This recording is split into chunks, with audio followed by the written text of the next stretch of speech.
Амансыздар ма, қымбатты көрермен, эфирде денсаулық бағдарламасы. Сіздермен мен Аида Бибуллақызы.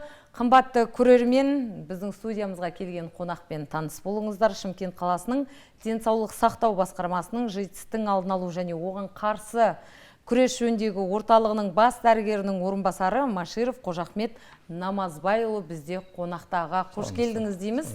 Көңіл күйіңіз қалай? Жақсы. Жақсы, олай болса бастайық. Қаламызда ВИЧ, СПИД жұқтырған азаматтардың қазіргі, яғни статистикасы қандай? Соңғы жылдары өсім бар ма, әлде төмендеу байқала ма? Жалпы Шымкент қаласында ЖИТС орталығы 1989 жылы ашылған. Сол уақыттан бері Шымкент қаласында 2950 адам АИДС инфекциясымен тіркелген. Бірақ соңғы 5 жылда АИДС инфекциясының тексеру деңгейі бір қалыпты деңгейде айтарлықтай өсу немесе төмендеу жағдайлары жоқ. Енді жастар арасында алдын алу жұмыстары қалай жүргізілуде, әсіресе мектеп, колледж, университеттерде қандай арнайы бағдарламалар бар аға? Жыл сайын оқу жылының басында қалалық білім басқармасымен бірлесіп, жалпы оқу процесі, емтихан, бірыңғай ұлттық тестілеу, осылардың бәрін каникулдарды есепке алып, жылдық жоспар жасалынады. Және сол жоспар бойынша қаладағы барлық білім беру органдарында сол кестемен, бекітілген жоспармен, кестемен ЖИТС орталық мамандары барып, оқушыларға АИДС инфекциясы, оның беру жолдары және алдын алу шаралары бойынша семинар сабақтар өткізеді. Одан бөлек қалалық ішкі саясат басқармасының жастар ресурстық орталығы деген арнайы мекеме бар. Сол мекемемен бірлесіп, жастар арасында АИТВ, нашақорлық және жыныстық жолмен жұғатын аурулардың алдын алу бойынша бірлескен жоспар бар. Сол жоспармен осы мекемелерін бірлесіп, қаладағы оқу орындарында жоспарлы түрде семинарлар өткізіледі. Ал енді арнайы бағдарламаға келетін болсақ, біздің қаламызда СМУ 4 аймағында арнайы сәлем әлеуметтік қалашығы бар. Сол әлеуметтік қалашықта арнайы осы АИТВ ЖИТС бойынша экспедиция деген арнайы жобасы бар. Сол жобада интерактивті түрде жастарға осы АИДС инфекциясы туралы жақсы хабар беретін, үйрететін жоба бар, экспедиция жобасы. Жақсы, енді ВИЧ-пен өмір сүріп жатқан адамдардың құқықтары мен медициналық қолдауы қаншалықты қамтамасыз етілген аға? Халық денсаулығы және денсаулық сақтау туралы кодексінің арнайы 161-ші бабы бар. Ол бапта АИДС инфекциясын жұқтырған азаматтардың құқықтары көрсетілген. Яғни АИДС жұқтырған азаматтар басқа адамдармен бірдей оқу орындарында, балалар мекемелерінде жұмысқа тұруға ешқандай шектеу жоқ. Тек медицина қызметкерлеріне ғана, яғни парентералдық операция және қан құюмен айналысатын медицина қызметкері ғана болып жұмысқа тұра алмайды, а басқа жұмыстарға тұруға, жұмыс істеуге, оқуға ешқандай шектеу қойылмаған. Енді тек әскери қызметкерлерге сол саланың министрліктерінің бұйрықтары, талаптары бойынша шектеу қойылуы мүмкін.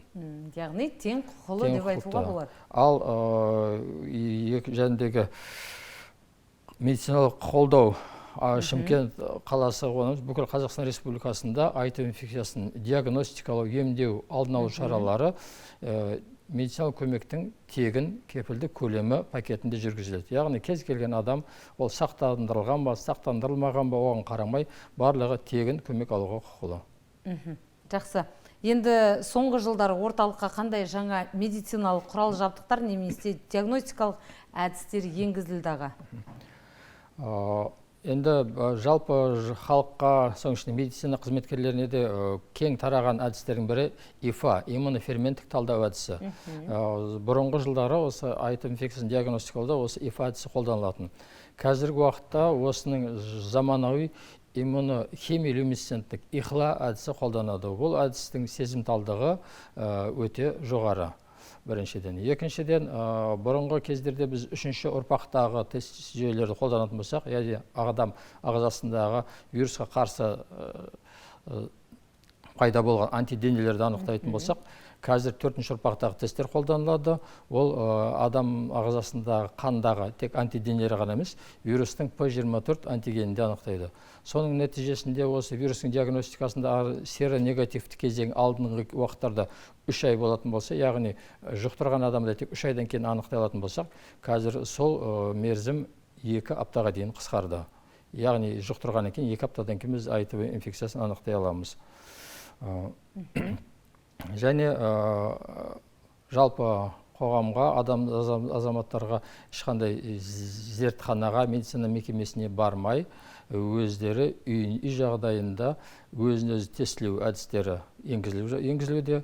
Әзіршеге бұл әдіс тек ВИЧ жұқтыру қаупі жоғары адамдарға, яғни ВИЧ жұқтырған адамдардың жанұя мүшелеріне, жұбайларына және халықтың осал топ өкілдеріне қолжетімді. Ол адамдарды біз арнайы үйретіп, жедел тесттерді қолдарына береміз. Ол жедел тестті қан емес, аузындағы слейки арқылы сынама жасап, үйінде 20 минутта, 15-20 минутта нәтижесін көре алады. Демек, үй жағдайында білуге мүмкіндік бар ғой? Иә, үй жағдайында мүмкіндігі бар. Енді әлеуметтік осал топтар мен нашақорлар, мигранттар, жезөкшелікпен айналысатындар жұмыста қандай нәтижелер бар? АИТВ инфекциясы эпидемиясы алғашқы кезде осы халықтың негізгі осал топтар арасында кеңінен тараған болатын. Соңғы 20 жылда осы халықтың осал топтар арасында жүргізілген профилактикалық жұмыстар нәтижесінде осы жалпы жағдай өте үлкен өзгеріске ұшырады. Мысалы, осыдан 20 жыл бұрын АИТВ жұқтырған адамдардың 90%-на жуығы инъекциялық есірткі тұтыну жолдарымен жұқтыратын еді. Осы профилактика шаралар нәтижесінде қазір соңғы жылдары анықталған жағдайлардың тек 10% ғана есірткі тұтынушылар арасында.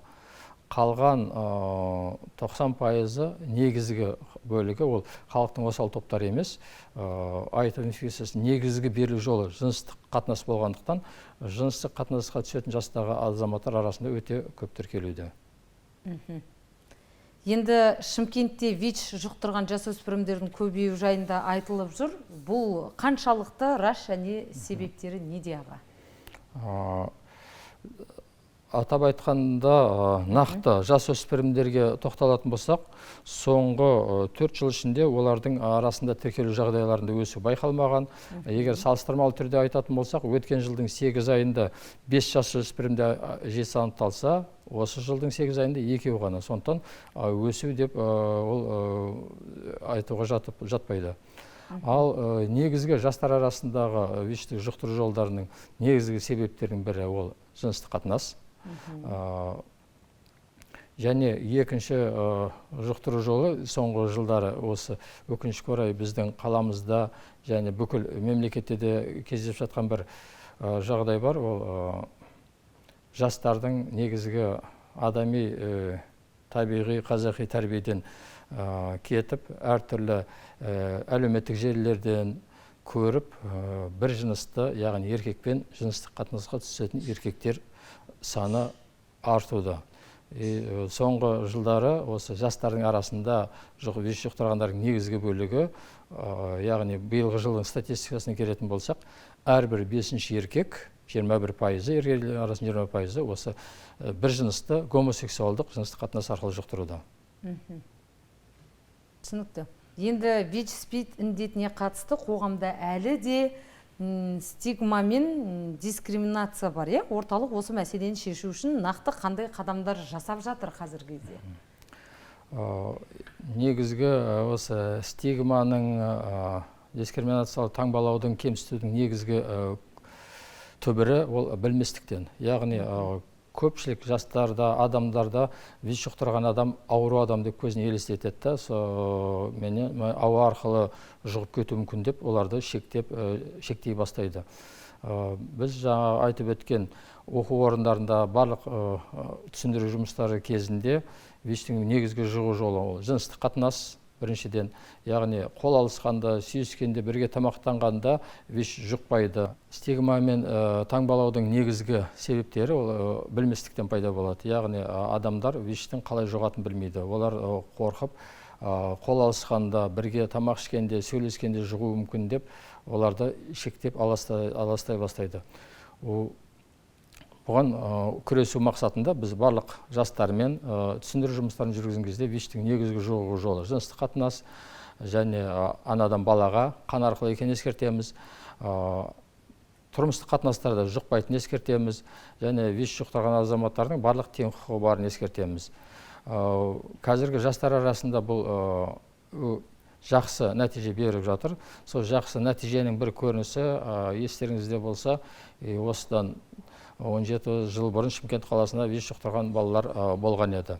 Қазір сол балалар барлығы өсті, ержетті. Негізінен сол жастар жаңа осы таңбалау мен кемсітуге қарсы түсіндірме жұмыстарының арасында олар ВИЧ жұқтырған жігіттер сау қыздарға үйленіп жатыр, қыздар сау жігіттерге тұрмысқа шығып жатыр. Және олардың бәрі жұбайлары біледі олардың ВИЧ екенін, бірақ осындай семья құрып, сау жанұя құрып, сау ұрпақ көруде. Өте жақсы. Енді тұрмыс құрған уақытта бір-біріне түсіндіріп айту қажет қой ол. Иә, міндетті түрде жұбайларына ескертеді.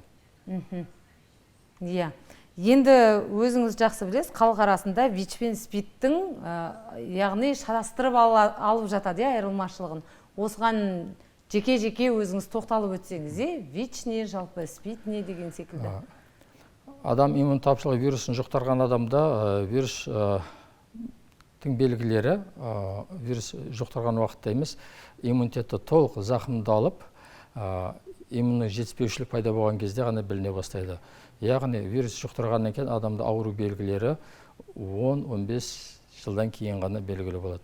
Егер науқас осы аралықта ешқандай емделмесе, тексерілмесе, иммунитеті әлсіреп, әртүрлі ауруды жұқтырған кезде, яғни АИТВ инфекциясының ең соңғы стадиясы ол ЖИТС стадиясы. Ал бүгінгі күнде ЖИТС орталығында 1957 науқас есепте тұрады. Оның тек екеуі ғана осы ауыр ЖИТС стадиясында. Қалғанның барлығы ВИЧ жұқтырған, яғни вирус тасымалдаушылар, олардың АИТВ-ның ЖИТСтен айырмашылығы сырт көзге сау адамдар. Олар жұмыс істеп, өмір сүріп, жанұя құрып, сау ұрпақ көруде. Және олардың қанды тек вирусы ғана бар, басқа ешқандай белгісі жоқ. Яғни вирус тасымалдаушылық деп аталынады медицинада. Енді ВИЧ жұқпау үшін қарапайым адам күнделікті, яғни өмірде қандай сақтық шараларын жасау керек, білуі керек? Вирусты бүгінгі күнде Шымкент қаласында 90%-дан астам жұғу жолы жыныстық қатынасы болғандықтан, бірінші бейберекеттік жыныстық қатынасқа бармау, жыныстық тәрбиені сақтау. Егер бейтаныс адамдармен осындай кездейсоқ жыныстық қатынас болатын кезде міндетті түрде мүшеқап қолдану. Және осындай жүрісті бар адамдардың барлығы, егер анық осындай бейберекетті жыныстық қатынас түсетін болса, жыл сайын немесе жылына 2 рет АИТВ инфекциясынан тексерілу. Жақсы. Енді қан арқылы жұғудан сақтану үшін не істеу қажет? Сондай-ақ медицинада сіздерде қандай әдістер қолданып жүр, заманауи? Медицинада қан арқылы жұғу жолына өте жақсы тосқауыл қойылған. Яғни 2006 жылғы жағдайдан кейін қалада арнайы залалсыздандыру орталығы ашылып, көп рет қолданылатын құралдардың барлығы міндетті түрде сол орталықта залалсыздандырылады.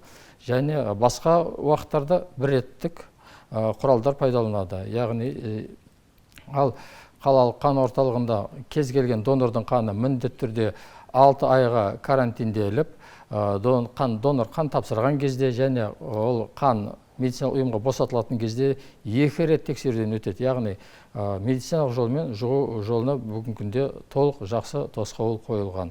Ал үй жағдайларда, тұрмыстық жағдайларда өткір кесетін мысалы ұстара және татуаж, маникюр сияқты заттарды әркім өзі жеке құралымен қолдану қажет. Қолданған абзал болады. Қолданған абзал. Енді анадан балаға жұғудың алдын алу үшін медицинада қандай бағдарламалар бар аға? Анадан балаға жұғуын алдын алу мақсатында осы Шымкент қаласында 2007 жылдан бері барлық жүкті әйелдер міндетті түрде жүктілік кезінде 2 рет АИТВ-ға тексеріледі. Одан бөлек 2020 жылдан бері қарай тек жүкті әйелдерде емес, олардың жұбайларында ВИЧ-ке тексеру қолға алынған. Соның салдарынан егер жұбайында немесе жүкті әйелде ВИЧ анықталса, арнайы дәрілік заттар қолданылып, балаларға берілмеу үшін дәрілік химиялық профилактика әдісі жүргізіледі. Соның нәтижесінде бүгінгі күнде Шымкент қаласында 700-ден астам бала туылған. Соның тек 16-сында ғана анадан балаға вирус жұққаны анықталды. Қалған 700 баланың барлығы сау. Жаңағы 16 балаға жұққан баланың әрбір жағдайына талдау жасалынды. Ол талдау жасалынған кезде жүкті әйелдің жүктілік кезінде сол дәрілік заттарды дұрыс және уақытылы қабылдамау салдарынан болған. Енді спидпен ауыратын науқастардың емделу үшін алдын алу мақсатында, осындай ауырған балалардың алдын алу мақсатында қандай шаралар жүргізесіздер? Осыған тоқталып кетсеңіз. Жаңа айтып өткендей, анадан балаға берілуін алдын алу үшін бірінші жүкті әйелдер тексеріледі. Егер әйелде анықталған жағдайда арнайы антиретровирусты препараттар қолданылады. Ол препараттар тек жүкті әйелге ғана және босанғаннан кейін балаға 6 апта мерзімде ем жүргізіледі осы препараттармен. Және соңғы жылғы қолданып жатқан осы жетісу орталығында соңғы 3 жылда жаңа әдіс қолданып жатыр. Ол жанасуға дейінгі профилактика. Бүгінгі күнде әлемде ЖИЦ-ке қарсы вакцина жоқ, бірақ арнайы препараттарды қолданса, вирус жұқтыру қаупі бар адамдарда жыныстық қатынасқа түскенде вирус жұқтырмау мүмкіндігі бар. Ол жанасуға дейінгі профилактика вирусқа қарсы препараттармен жүргізіледі. Ол препараттарда ЖИЦ орталығында тегін беріледі. Егерде осындай ауруларды жұқтырған жағдайда, жұқтырып алдым-ау деген жағдаят болып жатса, сіздерге бару керек, оның барлығы сіздерде жасырын түрде жүріп жатады, иә? Міндетті түрде. Жаңағыдай бейтаныс адаммен жыныстық қатынасқа түскен кезде мүшеқапсыз немесе мүшеқап қолданған мүшеқап жыртылып кету жағдайлары болады. Кейде жаңағы биология сұйықтар, қан шашырап кету жағдайлары болады. Онда жағдайда мұндай азаматтар дереу мүмкін болса 2 сағаттың ішінде, ары кетсе 3 тәуліктің ішінде жетісу орталығына келіп, тіркеліп, осындай апаттық жағдай болған айтса, ондай адамдарға жаңағыдай профилактикалық ем тағайындалады. Профилактикалық ем таблетка түрінде, тегін жүргізіледі ғой? Біріншіден тегін, жасырын, және ол ем таблетка түрінде, арнайы ешқандай укол, операция қажет емес, тек таблетканы күніне 1 мезгіл 1 таблетка ішу жолымен 1 ай жүргізіледі. Үлкен рахмет аға, уақыт бөліп келгеніңізге. Бізге берілген уақыт өз мәресіне таяды. Қымбатты көрермен, бізде қонақта болған Шымкент қаласының денсаулық сақтау басқармасының ЖИЦ-тің алдын алу және оған қарсы күрес жөніндегі орталығының бас дәрігерінің орынбасары Маширов Қожахмет Намазбайұлы болатын. Сіздермен болған мен Аида Бибуллақызы. Келесі эфирде жүздескенше аман сау болыңыздар.